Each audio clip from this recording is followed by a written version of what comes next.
Vi har kommet til Olden i Nordfjord, og vi kjører nå på riksvei 60. Og før i tiden så var dette her kåret til Norges aller verste vei. Og her ute var det altså så smalt at du måtte rygge om du møtte større kjøretøy. Og det kunne by på store utfordringer, spesielt på sommertid når det var mye turisme. Campingvogner, bobiler, lastebiler, busser. Det kunne bli timesvis med kork her ute på denne veistrekningen. Men nå har de bygd en flott, ny, fantastisk vei, så nå er det ikke noe problem lenger å kjøre strekningen på Olden-Innvik.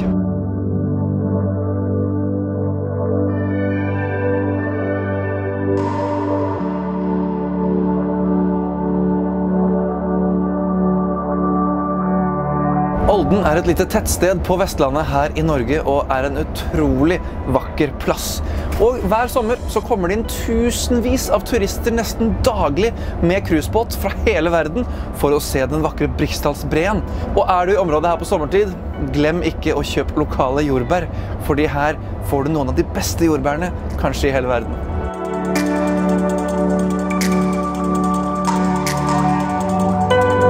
Jeg synes denne her bussen gjør det veldig godt på norske vestlandsveier. Det er svinger, det er opp og ned bakker, og den tar seg fram i terrenget. Så nå gleder jeg meg til å kjøre opp og ned fjellsider, og inn og ut fjordarmer.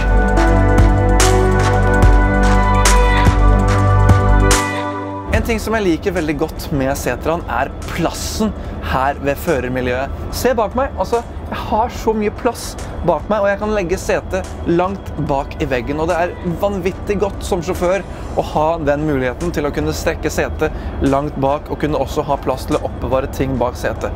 Visse busser er så trange at du nesten må ta løpefart og hoppe inn bak rattet, men det trenger du ikke i en Setra eller Mercedes. Nå forlater vi Nordfjord. Vi skal klatre opp 600 høydemeter opp Utvikfjellet, før vi kommer inn mot Jølster.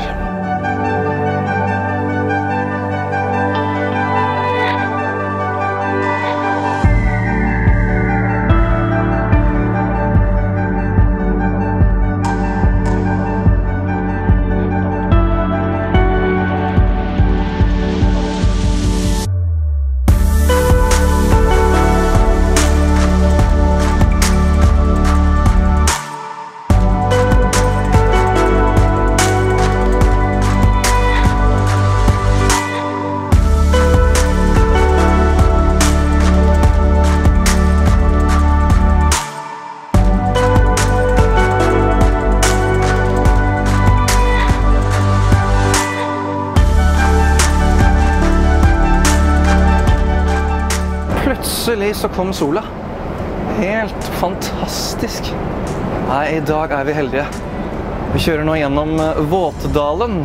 Veldig dramatisk natur som binder Skei og Byrkjelo sammen her i Gloppen kommune. Det er altså et vanvittig skue vi har her i dag. Altså, jeg har jo kjørt her så lenge jeg har levd, men jeg vet ikke om jeg noen gang har sett det så vakkert som i dag. Om sommeren så går det masse geiter rundt omkring inne i Våtedalen her, og det er jo veldig populært å stoppe her og ta bilder med alle geitene. Det har vært forbudt å ha geitene gående ut i trafikken de siste årene på grunn av trafikksikkerhet, men i fjor så var det faktisk geiter på veien igjen. Og det er klart at det er jo en veldig tøff opplevelse for turister. Ikke like tøff for de som er yrkessjåfører her, som må ta hensyn til tusenvis av geiter midt i veien når du har litt dårlig tid og skal rekke en ferge. Da har vi kommet til Skei. Riksvei 5 stengt til snøras.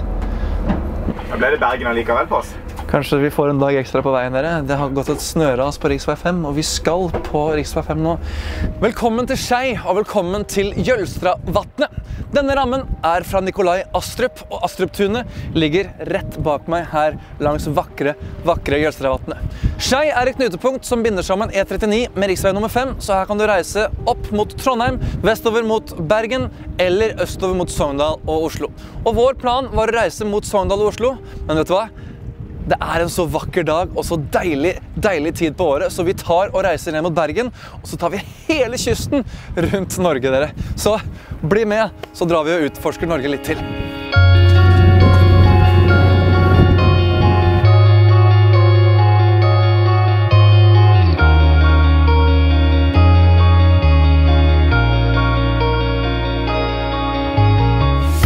episode så snakket jeg en del om vindsus som der I denne bussen her. Jeg mente på at det var speilene som lagde vindsusen.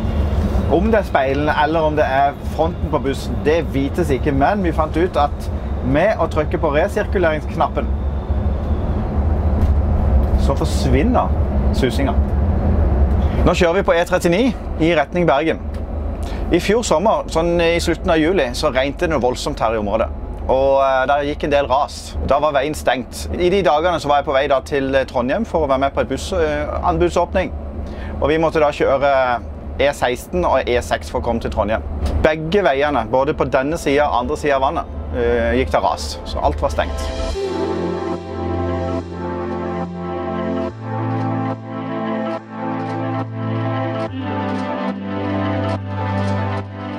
Nå kjører vi gjennom Førde sentrum, og I dette øyeblikk så svinger jeg inn til en 100-åring. Det Firda Bilag som feirer 100 år I år.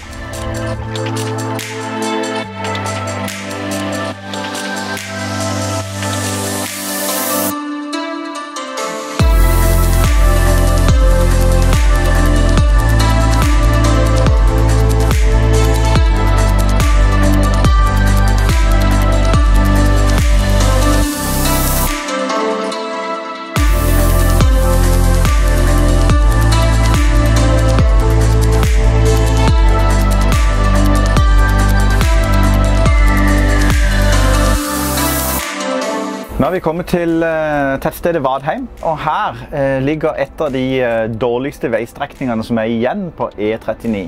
Og nå kjører vi mot Lavik og retning Bergen.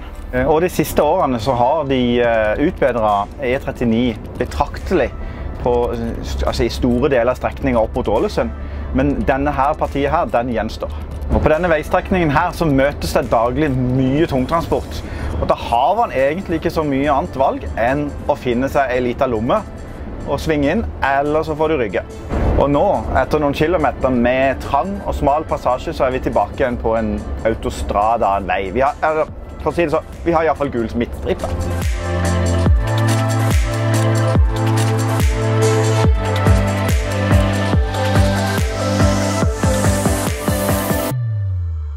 Nå vi kommet til ferjeleiet I Lavik, og denne her ferja går over til Oppedal.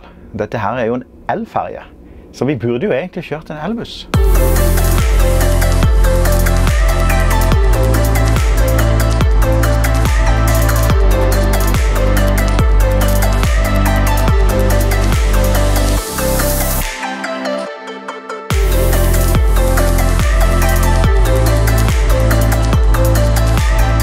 Vi nærmer oss Bergen, og vi har nå passert Knarvik og kjører nå på den 1600 meter lange Sunnhordlandsbroen. Og det blåser og durer godt I bussen I dag.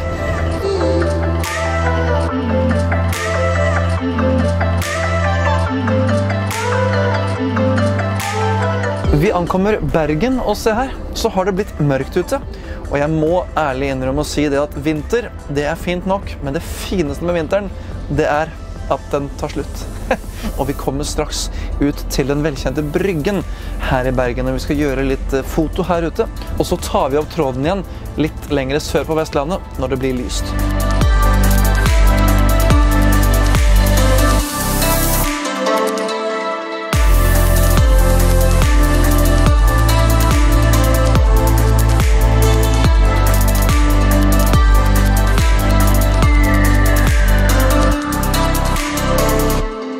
Velkommen til oljebyen Stavanger. Vi hadde en turbulent tur ned hit I går fra Bergen, og det virkelig blåste, og det var orkan nesten I vindkastene. Ferga kom ikke engang til land på Mortavika, så det sier litt om hvor mye vind det var I kastene. Nå skal vi ta bussen inn I de gamle, tradisjonelle, virkelig ærverdige bygatene her I Stavanger. Håper vi kommer oss rundt de små krokene, og så skal vi ta bussen videre sørover på vei siste etappe, opp forbi Sørlandet og helt inn til Oslo.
Nå vi kommet til Kvinesdal kommune. Det en langstrakt bygd på godt og vel 8 mil fra Knaben i nord til Feda i sør. Nå vil jeg gjerne vise dere en runde på bussen og hva vi har av spennende luker. Her har vi sikringspanelet i første luke etter døra. Forhåpentligvis så slipper du inn her. Første lastluke. Jeg vil ha sagt at skulle denne ha vært brukt som ekspressbuss, så hadde det vært en fortrinn om toalettløsninger hadde vært bak i bussen. Du hadde hatt en hekkdør, slik at du kunne hatt 3 svære luker her. Men dette her jo en kombinasjonsbuss. Fint til det meste. På denne utgaven her så har du toalettkassetten med midtdøra. En grei tilgjengelighet til både vann og tapping av septiktank. I luka bak midtdøra så har du egentlig sovekabinen til sjåføren. Nå vet jeg ikke hvor mange av våre seere som har prøvd å sove i en sjåførkabin. I dagens situasjon så gjør man ikke det. Så da dette her et greit lasterom for sjåførens private ting, for eksempel. Så har du 2 små luker over hjulene. I den tredje luka over hjulet så har du også et sikringspanel. Så har du en luke der du egentlig kan ha litt verktøy. Du kunne hatt kjettinger her og så videre. Det en praktisk og grei luke.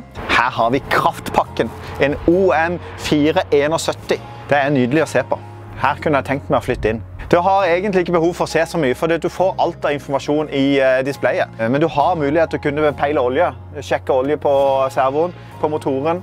Og multireimann, hvis du skal bytte de, greit å komme til. Praktisk og greit. Her vel en av de viktigste lukene for oss som sjåfører, og det batteriluka. Her det et par ting som viktig. Det hender av og til at man må ta hovedstrømmen. Ned forbi hovedstrømsbryteren så har du en liten diode, rød diode. Hvis den lyser, så betyr det at AdBlue-systemet fremdeles holder på å tømme seg. Da skal man vente til den lampa har slukket før man tar hovedstrømmen. En grei luke til å legge inn vaskeutstyr og slike ting. Så har vi da det som skulle ha vært på motsatt side. 3 svære luker. Sånn. Da vi klar for siste etappe inn mot Oslo. Det har vært en fantastisk tur i en fantastisk buss.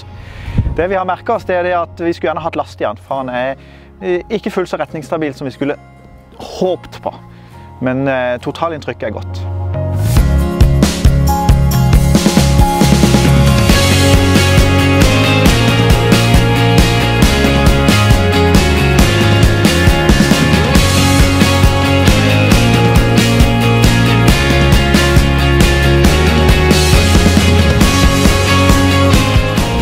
Da fikk vi varsel om at vi har en bil foran oss. Jeg har ikke sett en bil siden Trondheim, så jeg vet ikke helt hva det kommer av.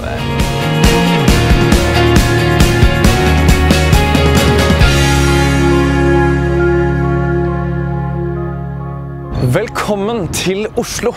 Vi har nå hatt en fantastisk kjøretur helt ifra Trondheim via Atlanterhavsveien, Molde, Olden, Bergen, Stavanger, Kvinesdal, og nå har vi kommet tilbake hit til hovedstaden. Vi har hatt en fantastisk reise på de norske veiene, og jeg håper at du har likt å være med oss på tur. Dette her var mye mer enn en busstest. Dette var også en liten Norges-reklame, og jeg håper vi kan gjøre mye flere sånne her prosjekter i tiden som kommer. Så kan ikke du kommentere her nede da? Hva synes du var gøy med det nye konseptet? Vi hadde 2 episoder, og vi hadde litt mer reiseskildring, mer enn bare busstest. Så om du liker det du ser, klikk på knappen her nede. Den heter abonner, og da får du med deg alt som skjer på Bussmagasinet sine sider i fremtiden.